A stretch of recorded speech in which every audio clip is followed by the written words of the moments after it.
May 1997. Scientists detected a sound so massive, so impossibly loud, that it could only belong to something that shouldn't exist. The National Oceanic and Atmospheric Administration wasn't hunting for monsters that spring. They were listening carefully, methodically, to the ocean floor using an array of underwater microphones called hydrophones. These sensors picked up everything: whale songs, ship traffic, the rumble of distant earthquakes. But on that May afternoon, something came through that made the researchers stop and listen again and again. They called it the bloop, not because it was cute or harmless, quite the opposite. The sound was colossal. It registered across multiple listening stations separated by thousands of miles. To put that in perspective, the loudest animal on Earth is the sperm whale, capable of producing calls around 230 decibels underwater. The bloop was louder, much louder. Scientists estimated it came from something the size of a creature that, frankly, shouldn't be swimming in our oceans. Naturally, the internet lost its mind. Cryptozoology forums erupted. Could it be a giant squid, a colossal whale species never documented, a living plesiosaur somehow surviving in the abyssal depths? The scientific community tried to stay measured, but even they couldn't entirely suppress a sense of wonder mixed with unease. Here was something their instruments had recorded, something real, something quantifiable, that challenged everything they thought they knew about what lived in the deep. But here's where the mystery deepens. Researchers went back through their archived recordings, and they found more bloops, not just one anomaly, but several similar sounds, all with the same signature, all impossibly loud, scattered across the years. The pattern suggested something was out there, something that made noise on a scale we'd never encountered before, something that, if alive, would rewrite our understanding of ocean life entirely. Scientists began building theories.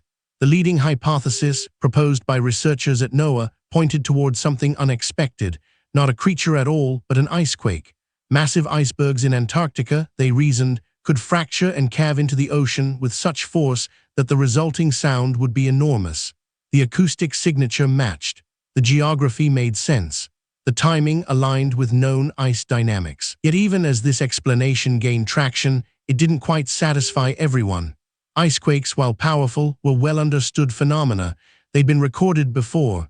The bloop had a distinct character, a particular resonance that seemed different.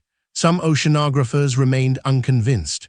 The debate, quiet but persistent, continued in scientific circles. Then, around the early 2000s, the bloops stopped appearing in the records, or rather, they became harder to detect.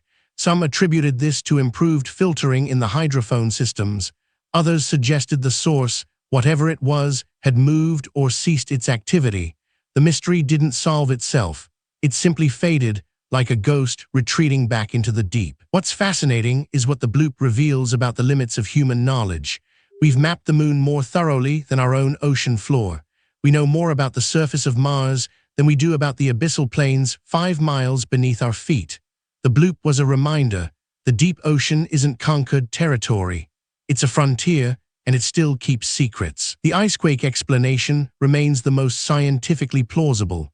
It's supported by acoustic modeling, by precedent, by the physics of ice dynamics.